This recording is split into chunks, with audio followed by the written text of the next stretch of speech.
Hello and welcome to our webinar on lived experience, community and mental health. We hope to share with you today insights from the front line during COVID-19 and open up conversations between our panelists and our audience on how we can shape our responses in the short, medium and longer term. So some quick introductions. My name's Akiko Hart. I'm the Chief Exec of NSUN, the National Survivor User Network.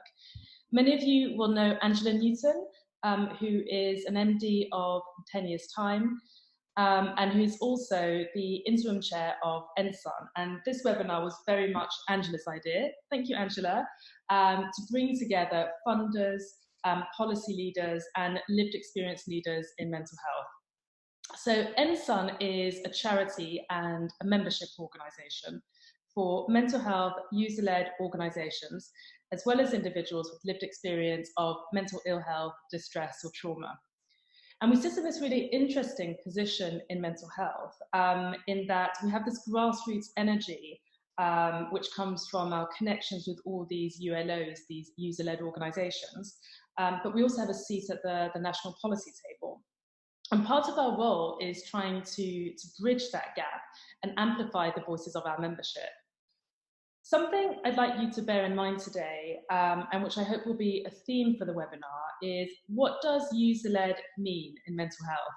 We talk a lot about lived experience, but what does lived experience leadership look like? And is it qualitatively different from other kinds of leadership? And what can the wider sector learn from it? And how perhaps can lived experience leadership in mental health learn from other sectors? Okay, so just some quick housekeeping before we begin. This is the first webinar I've hosted as NSUN, so please bear with me and any technical glitches. I'm hoping to record it and send around the recording to you afterwards, unless there's any strong feelings in the room that you'd rather we didn't, in which case drop us a line in the chat or drop me an email and we'll honour those requests.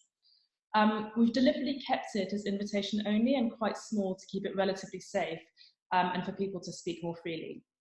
So please, panelists, keep your microphones on mute if you're not speaking. My colleague Mark Brown will be looking after the chat and the Q&A, which are at the bottom. So please feel free to drop in questions. So questions ideally in the Q&A and general comments on the chat. And if you could just have a look at the right drop down, because you can speak to all the panelists or you can speak to all the panelists and the participants. And while panelists are speaking, we'll also share their contact details in the chat and also in the follow-up email if you'd like to contact them directly.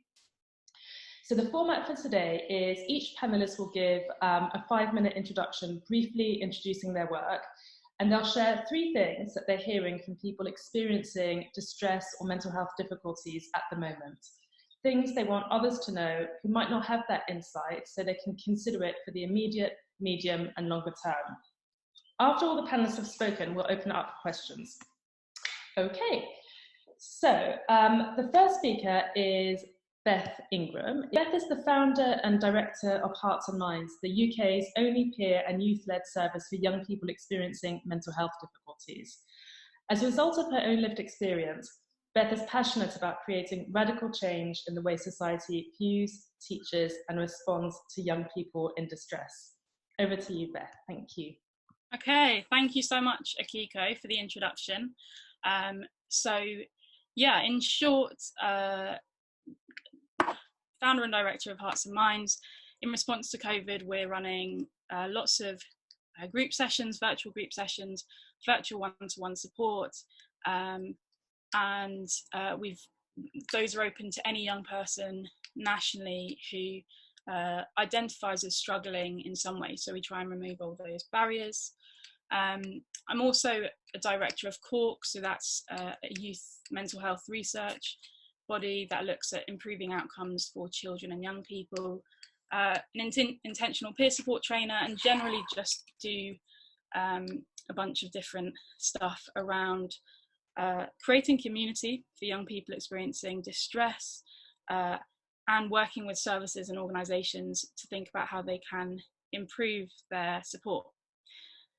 So this is very odd. I've not done this before, but what I want to do, rather than do a traditional sort of like listing the 3 points is I'm going to start with a bit of a reflection, thinking about what I'm hearing from young people at the moment, and what I might and they might like to see happen as a result of that. So again, a bit differently, if I could ask you to pause for a second and close your eyes, and I am going to read out something for you to visualize. I have no idea if people are closing their eyes, but hopefully.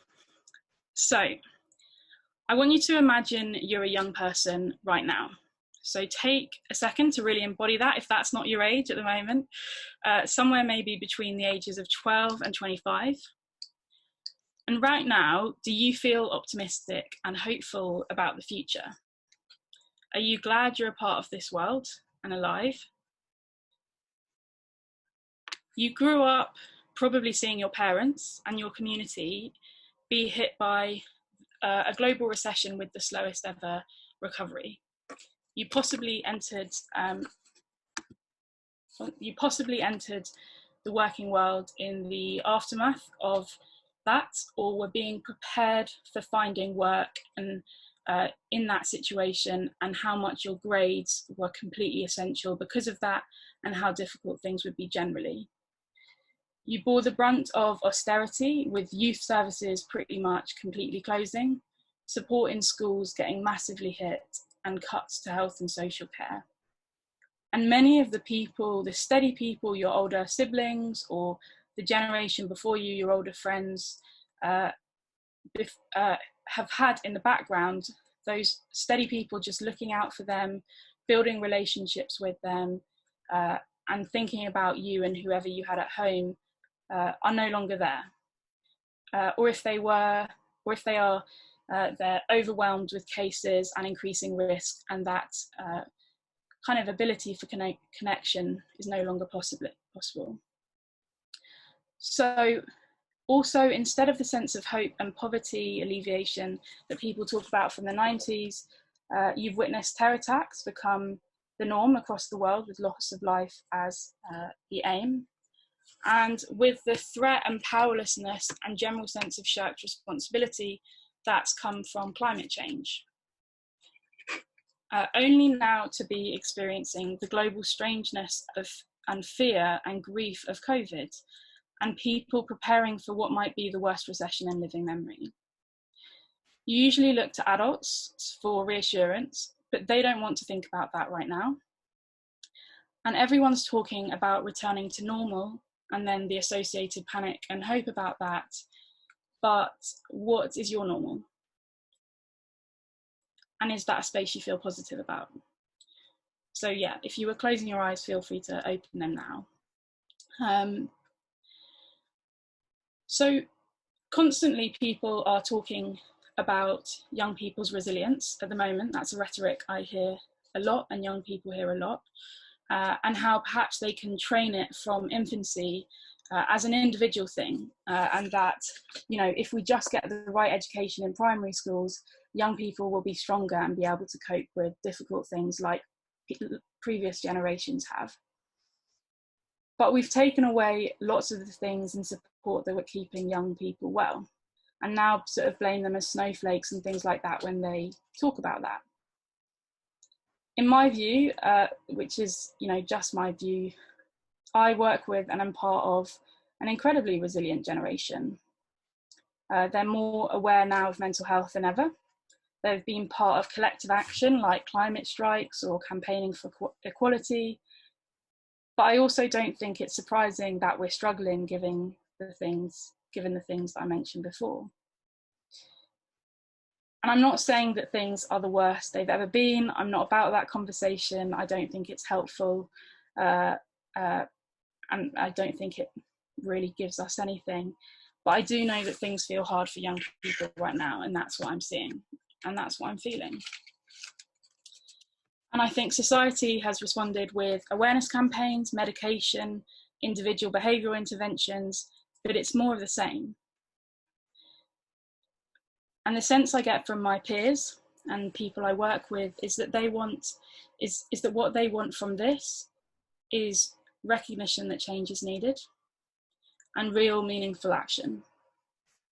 So policies that recognise the context and services that support communities rather than that more of the same.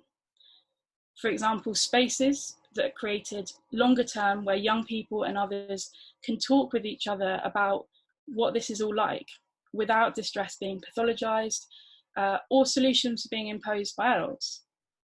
And spaces for community and relationships, the kinds of relationships that I was talking about before, and that a lot of young people that I work with don't have at all. So their only sort of kind of relationships might be with us and their teams.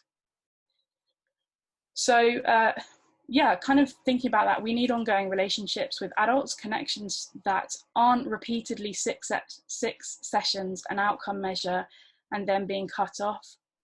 People that won't disappear in a pandemic when specialist services close, because you're a human to them and not a case. Because from what I see, more of the same isn't working, and educating young people on mental illness is not a solution to collective distress. And that's what I am hearing even more so now, and I think it's just being exacerbated by that. So that's me. Thank you so much, Beth. That was incredibly powerful, and that really spoke to me. I have a 20-year-old son, and there's something about that kind of generation, that collective kind of like response to what's happening at the moment, that you just kind of articulated really, really powerfully, and that call to action, that was amazing. Thank you so much. Okay, we'll come back to you with questions. Please, if you've got any questions for Beth, just like stick them in the chat and the Q&A. Okay, next up, we have Darren Marinas. Darren, if you'd like to switch your camera and mic on, please. So Darren is the Chief Exec of Expert Citizen CIC. He's also a trustee of Lankelly Chase and an advisor for the National Lottery Community Fund. Darren is a national speaker and uses his own experience of severe and multiple disadvantage to challenge stereotypes and the traditional narrative, dispelling the myth that people experiencing some of the toughest social issues of our time are making a lifestyle choice. So over to you, Darren. Thank you. Thank you. Can I firstly just thank Beth for sharing them powerful insights. It's never been more important in time that we listen to the voices of our young people to design our new services and to help us to get through this in the future. So yes, I'm Darren. I currently lead an organisation called Expert Citizens. We are based in Stoke-on-Trent but work on a national level. We are run by and for people with lived experience. When we talk about lived experience, we talk about people who have lived experience and living experience, most importantly, around severe and multiple disadvantages. So when we talk about severe and multiple disadvantages, we talk about people who are experiencing homelessness, mental ill health, addiction, the criminal justice system, domestic abuse, violence, sexual exploitation, and also people who are caught up in poverty. We work in various different ways, and we work through. So we work in a Housing First partnership in Stoke-on-Trent, where we provide peer-to-peer led support. We also help local authorities work with people with lived experience to co-create and co-design the new services of the future. We also do service evaluation to a set of standards and framework, which has all been designed and created by people with lived experience, all done through appreciative inquiry. We deliver lots of different training and also hold a national awards event each year where we award people who we believe have done extraordinary things to change the systems we often talk about.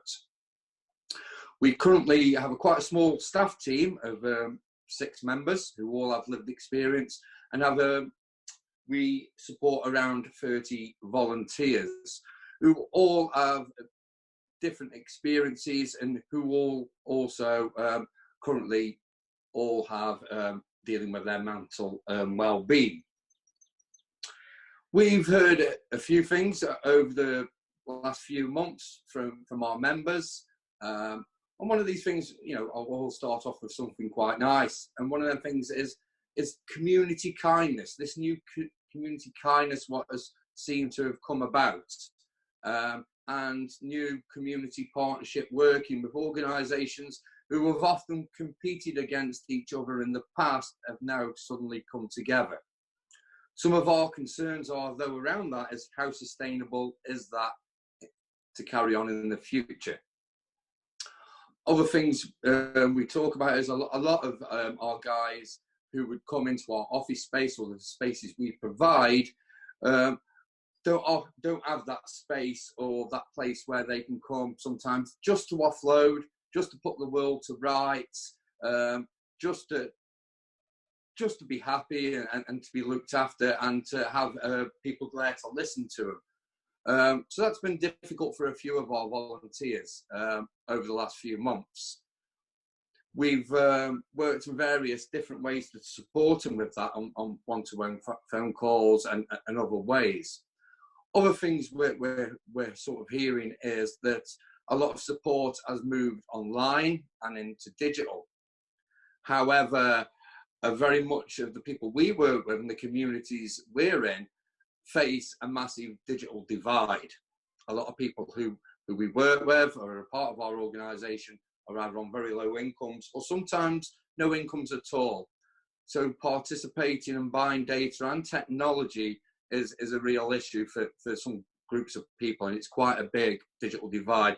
As we're moving into this new world and we're expecting people to do more by digital, unfortunately there's going to be a lot of people excluded. And also sometimes a lot of our members feel sometimes uncomfortable and a bit nervous by talking about some of their experiences and past traumas online and in online groups. So these are sort of the things that we're hearing. But also one of the sort of real things we are concerned about is the future. We all know mental health services and community groups have been underfunded and under-resourced for many years. And we're quite fearful that this will carry on, but to a much worse degree in the future, where there's going to be no money for this sort of work carrying on.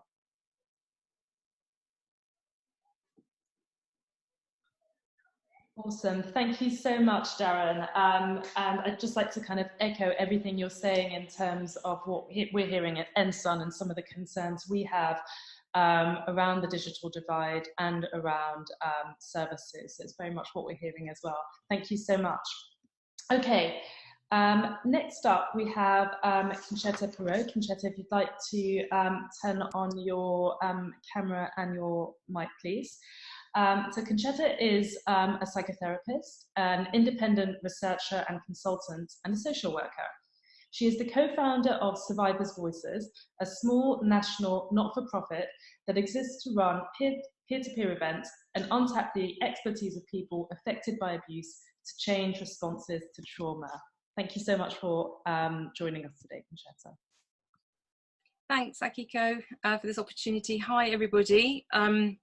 You've already introduced me, so I won't say much more other than to explain a bit about Survivors' Voices. So we've been around for about 20 years, and we're a completely survivor-led organisation. And we exist for anyone who's experienced interpersonal trauma and abuse across the spectrum. So that might be physical, sexual, emotional, domestic violence.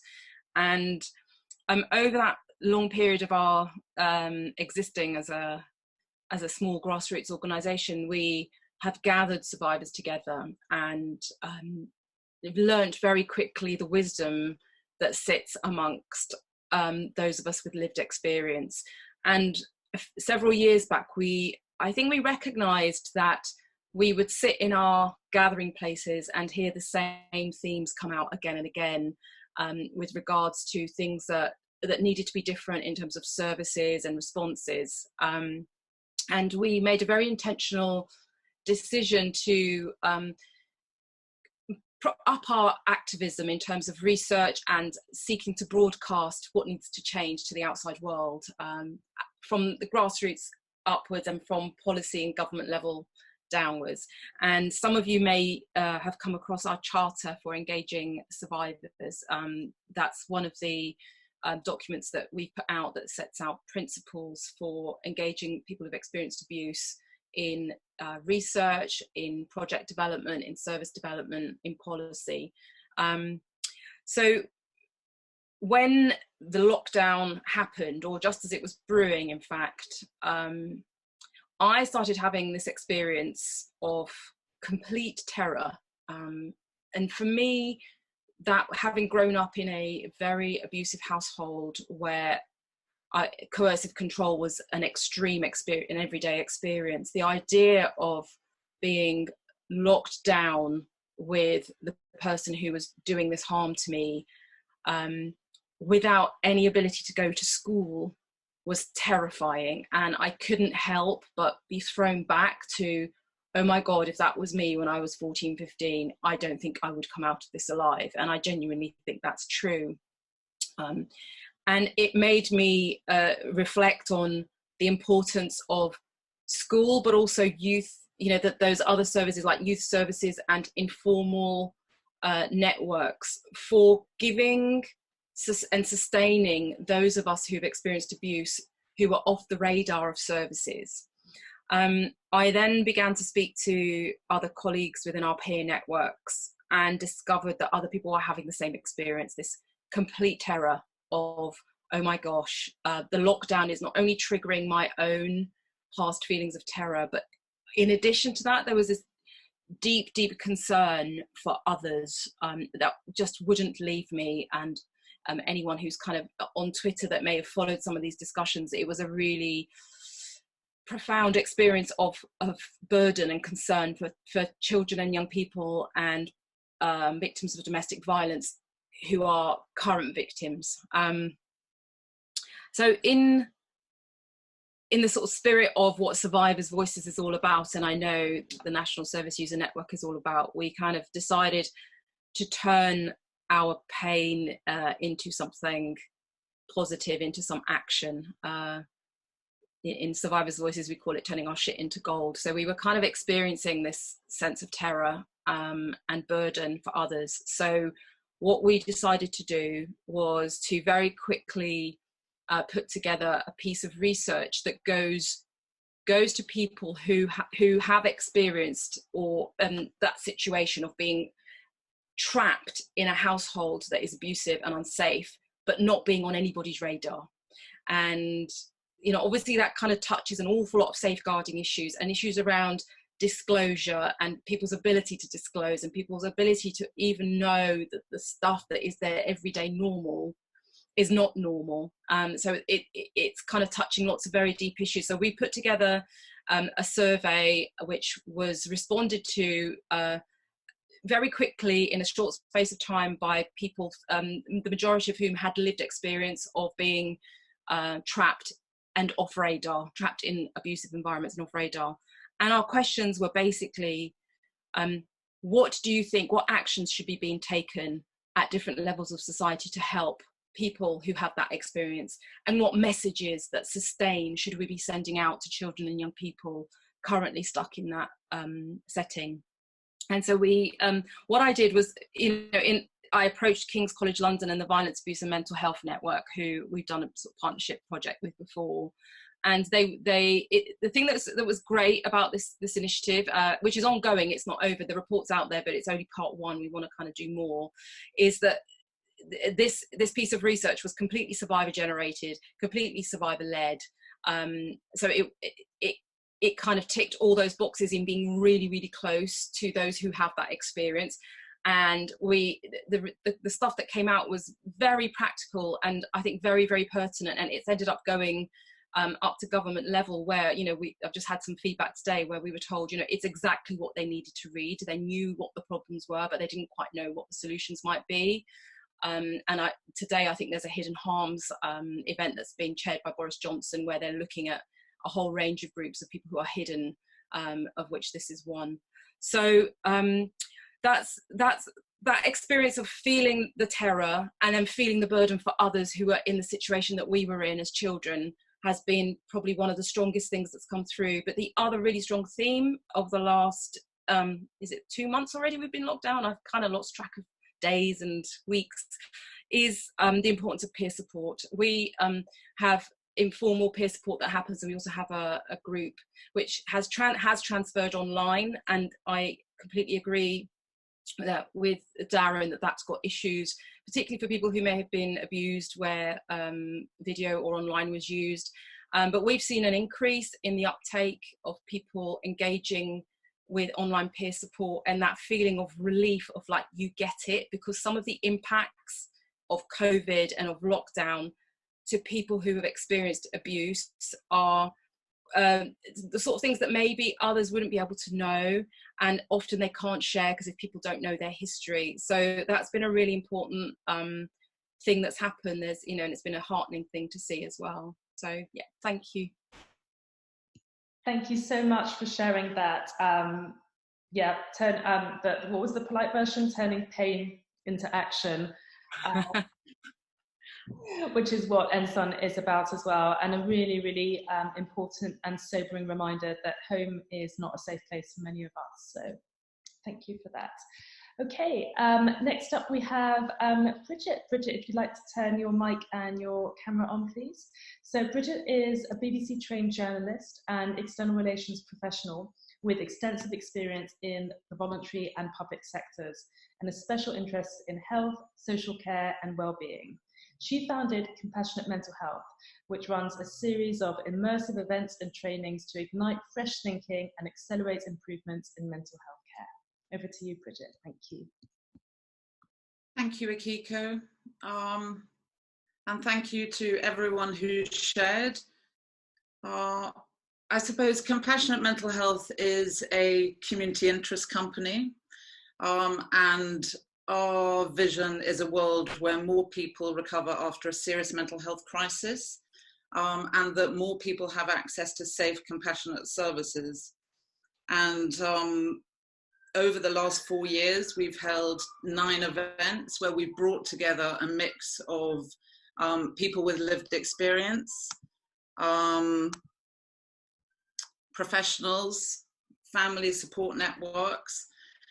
And really what I suppose I'm trying to do is bring together a forum where we can be a catalyst for change and accelerate the good stuff that is there. So we kind of start from an assumption that is shared between everybody who comes towards our events, that the current system is broken, that it's not working, that it costs a lot of money, and that we are recycling harm. And so really in terms of compassionate mental health, we share that assumption, and then we're working to shift that by showcasing fantastic approaches. And Akiko has been one of those people who've been introducing me to others. And it's just wonderful hearing from Darren and Conchetta and Beth, because they haven't been involved in our gatherings, but just from listening, it is those kind of approaches that we're showcasing. In terms of what we're hearing from our community, I think that I'll start with a positive thing, because one thing that lockdown and the pandemic is showing is what Darren called this community action kindness. And that's one thing, is that for everybody, the pandemic is not increasing mental health issues. And we're really keen on saying that now is not the time to medicalize grief and distress and trauma.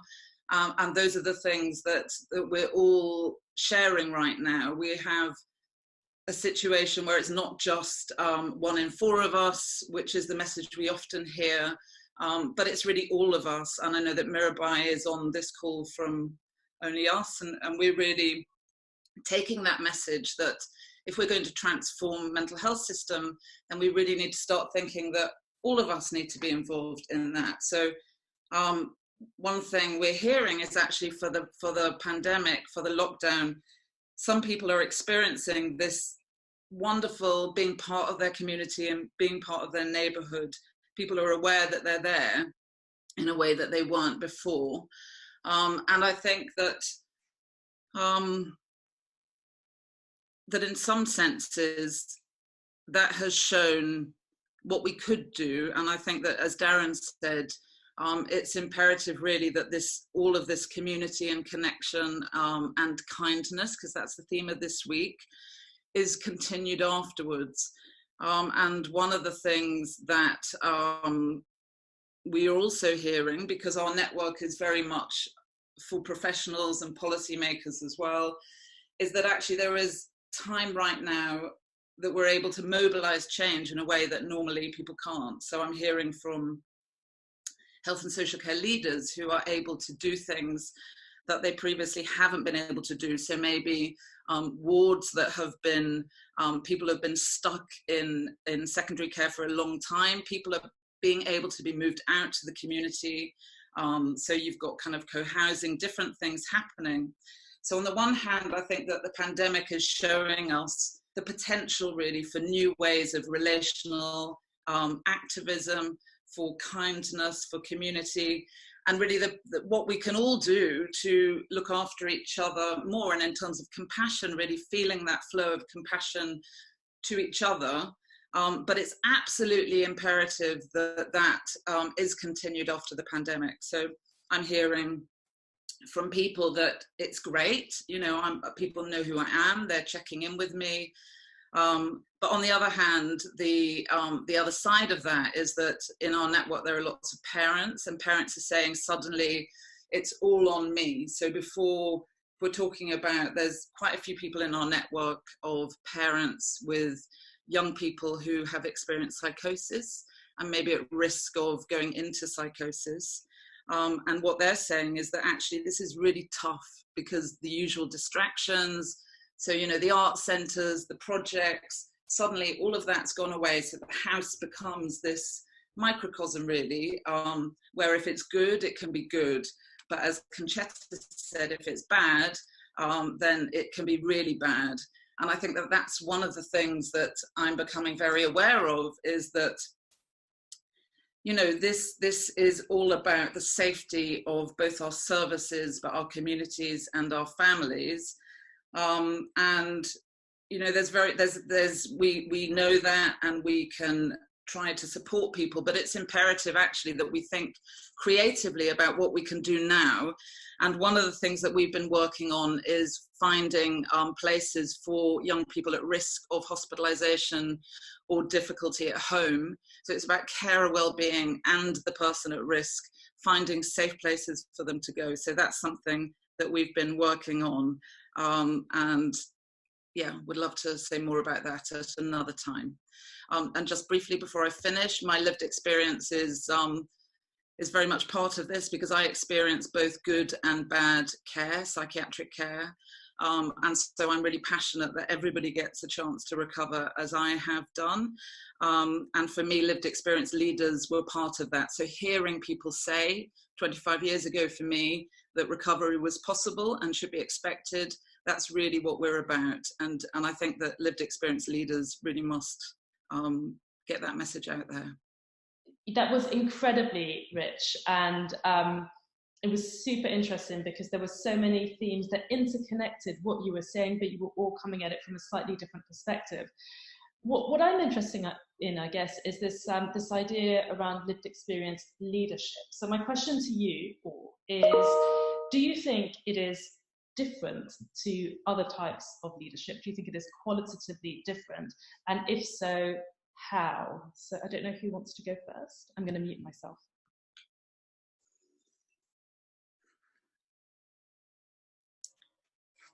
I'm happy to go. Okay, so I suppose for me, lived experience leadership is leadership with a sense of honesty and vulnerability, and I think that can happen without lived experience as well. But I think the crucial thing is that rather than people feeling like things are done to them by people they don't know or have things in common with, it's that sense of Only Us again that Bridget was talking about, and that there's a whole campaign around.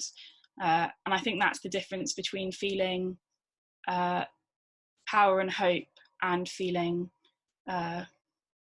powerless and fearful. I think it's really important myself also that we have leaders with people with lived experience, very much so that we can connect with our communities a lot easier than sometimes. That sometimes we see, we have that empathy. We have been there. We have had that T-shirt, and we're all surviving some of these things together. So I think very much important, but also we have different ways of working. We see things differently, where some traditional leaders may sometimes get bogged down in the traditional ways of doing things. We're very much flexible to shape and turn and very much equipped ourselves to do things differently and look at new opportunities. Then actually, as people with lived experience, we faced a lot of barriers in our life and a lot of obstacles in our times. But however, we're here now leading and helping others to become leaders. So that experience in itself is so much beneficial to the people you are leading.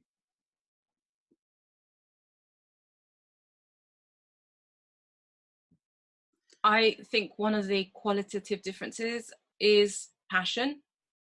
And it's interesting, in the research world, this is often kind of frowned upon. If you're coming from a kind of very scientific point of view, it's like, oh, you're biased. But I see it differently. We are very close to the problem, therefore we're up close and personal to possible solutions, which I think is what the piece of research we put out showed. And there's the concept of the wounded healer. We're obviously, we are all on our own journeys. Every human is, whatever you've experienced, and we all have choices that we make about how honest we are with our own vulnerability. And I think Beth was right. Lived experience leadership has got vulnerability up front and center, and that's challenging. Not just for us, because we have to make choices about being upfront and coming out about our own vulnerability, but it's also challenging for the recipients, because you awaken as Vincent Felitti, who did the ACE studies, he said, you awaken the skeletons in people's own cupboard, and as humans we avoid pain, and it's understandable. So I think passion and vulnerability and being very close to the solutions, as long as we are listened to and are given space and dialogue to bring those forward.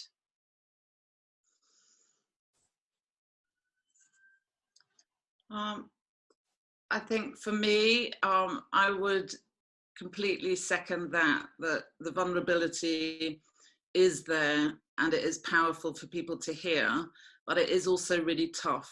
And I think that in some senses there needs to be support around that for lived experience leaders, and the element of peer support too, because I have found, even though my experiences were quite historic, that just being in a community where this is being shared is awaken. The trauma lives in our bodies, and actually it awakens stuff. It doesn't matter how long ago it was, it's still there. But there's this collective sense that I feel is that there's an implicit understanding between anybody who's been through some kind of coercive, difficult experience that we all share on some level, and some more than others. But for me, the quality of lived experience that I've encountered is that we're not going to wait. That sense of, it doesn't matter if you fund us, it doesn't matter if you get with us, we're no longer going to wait, because we know we've got a limited time to make a change. And that for me is powerful, because it means we don't have vested interests, we're not working for others. We are working together as part of a systems change, really, a compassionate systems change. And I think that sense of nothing now to lose, and wanting others to not experience what we have experienced is one of the defining features for me. Awesome, thank you. Okay, another question here. from Manfred. I'm very keen to hear about how programs to create systems-level change can tap into the voices you are amplifying to create solutions to improve our new normal. For example, emergency housing, survivors of domestic violence, mental health and digital engagement. My question to Concetta is, how can organisations designing programs to support domestic violence survivors work with those with living experience in a safe and effective way to tap into your invaluable learnings from the rich research and activism to create a connected ecosystem? Thank you, Manfred. It's a really important question, and I would say it's probably the most frequent question I get asked. So the first thing I'm going to suggest is, if you haven't downloaded our charter, please go and have a look at it. It speaks exactly to this. How do we create safe, effective and meaningful engagement? And we put all three together. So we don't want just safe engagement, which doesn't have an impact, nor do we want impactful engagement with survivors that isn't safe. But this is a very big question, because what is safety? You know, I've got a whole training session I do on, well, what do we understand by the word safety? And implicit in this question, and forgive me, because obviously we can't have a dialogue here, so I can't see your face and read whether you're nodding at me, which is one of the ways we know if we're feeling safe, actually.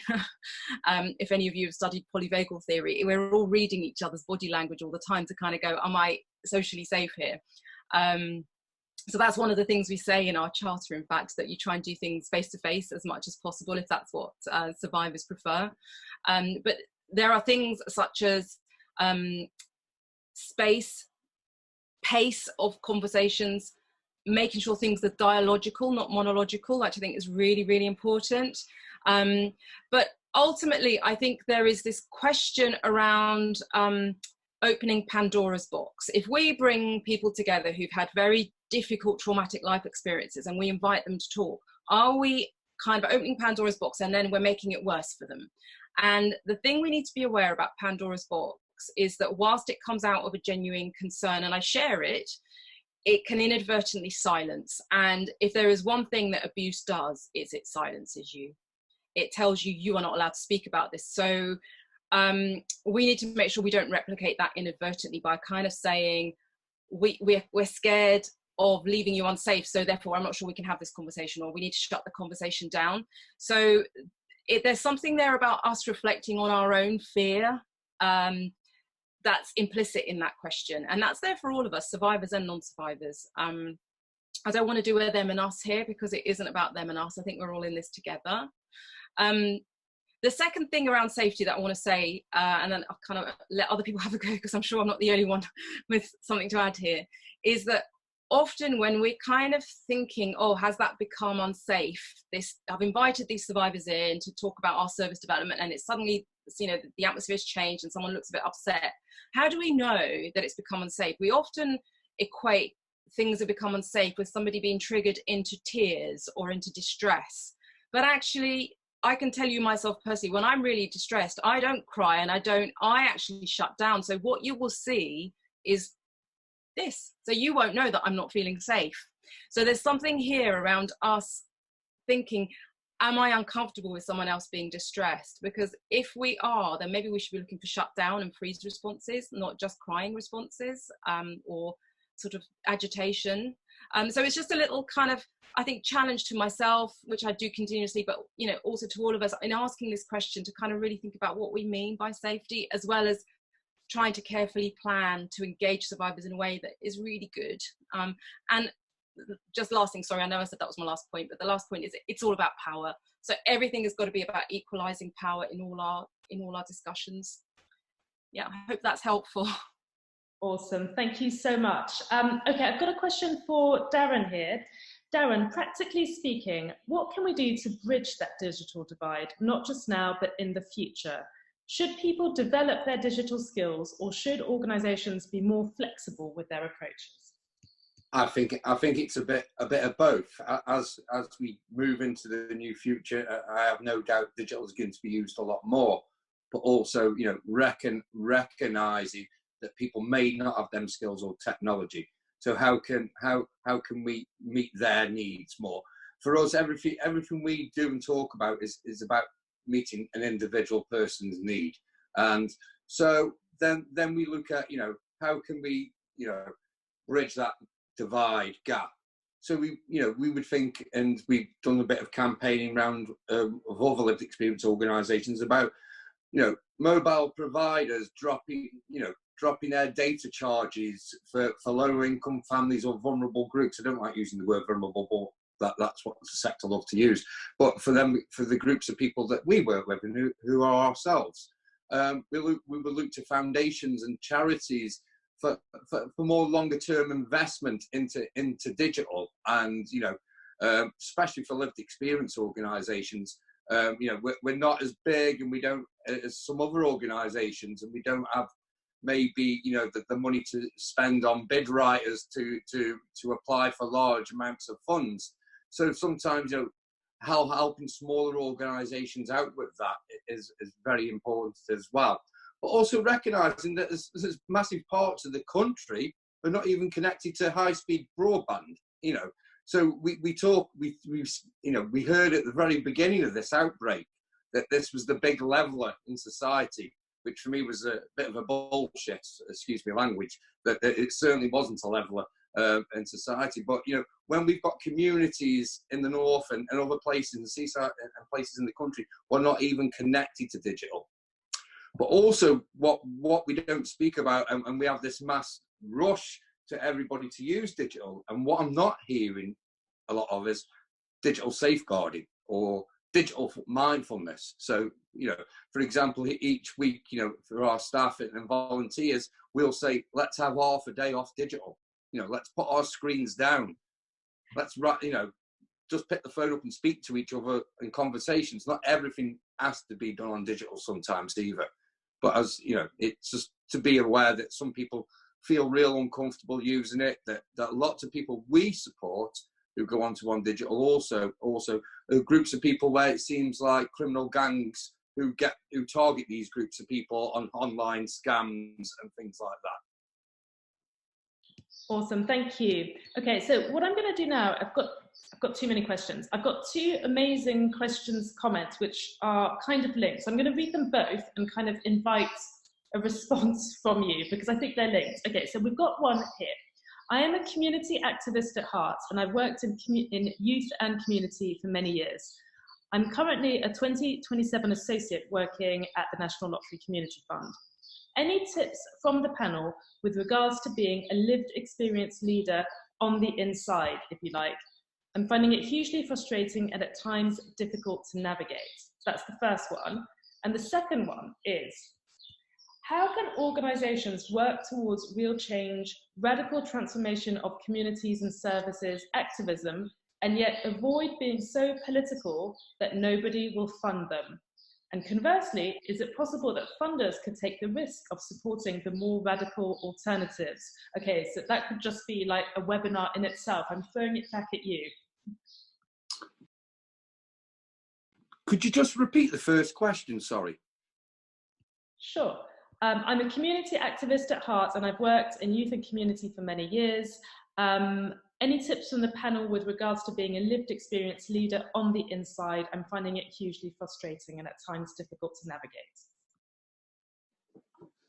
Yeah, it can be difficult. There's lots of us here. You know, there is also, if you contact Baljit Singh, there's Lex leadership, lived experience leadership. There's lots of things happening, and I'll be happy to share some links about that. But also, you know, if you feel like you need to speak to somebody, I'm happy to share my details, and we can have a conversation more deeply. That we're all here together, and whatever we can do to support each other, then that's what our organisation offers as well. I would add that it's a very individual journey, and that for me, I mean, I qualified as a social worker in 1996, and have been around the issue of child abuse for a long time, but it's really only in the last 3 years that I've been much more open and public in my work sphere. And what I would say is, I think it's a very individual journey, and to just be really true to yourself about what you need. So whether it is something that you want to say out loud to colleagues, or whether it's something that you just want to kind of keep inside to inform your work, and to judge situation by situation where it feels safe or not safe, because like we said earlier, it's you're bringing your vulnerability as well as the deep insight and skill and the benefits of that, and it can be quite a difficult thing if you feel that vulnerability is being used or misused, and often the whole issue around payment for lived experience comes up. But you know, I think it's a very, very individual journey, and don't feel pressured. But having said that, as Darren has offered, find solidarity with others who have got leadership and lived experience. So I always refer to myself as a survivor professional. I'm a survivor therapist, I'm a survivor researcher. I find that really helpful, because I'm trying to say that my whole identity is not just a survivor, and it's not just as a professional. I intentionally I'm bringing two things together.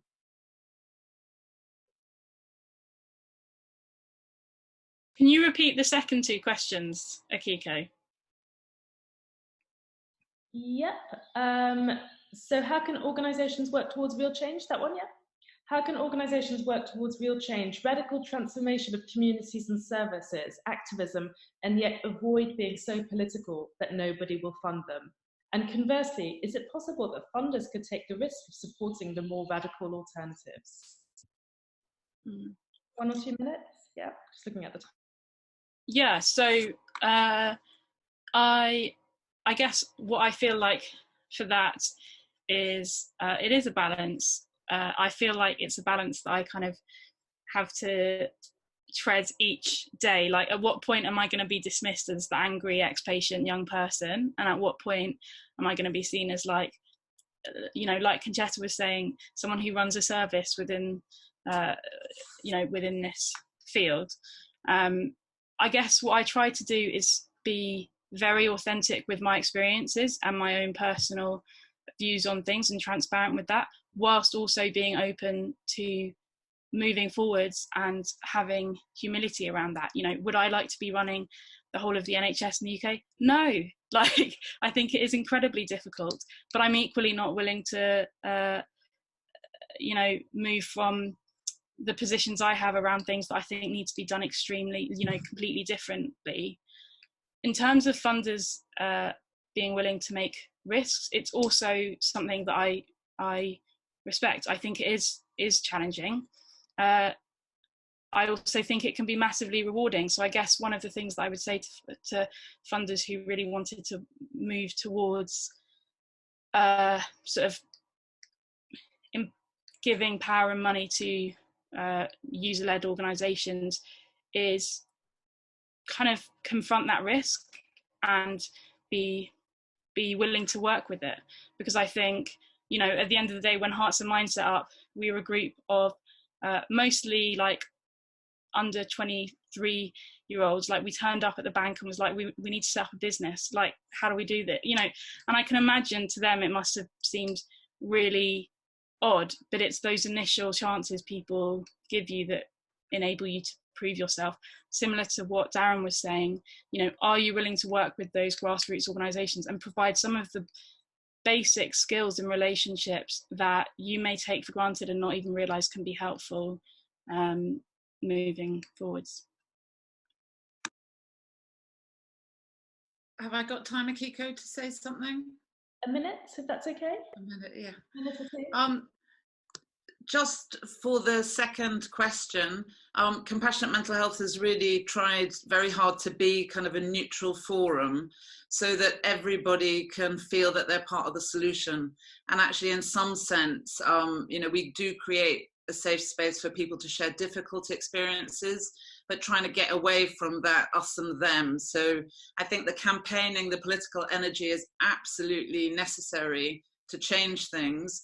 But then also the solutions absolutely are dependent upon all of us working together, funders and non-profits and private sector, even everybody, governments working together. And I think for that, there is a sense that this cross-sector and cross-party collaboration is really important.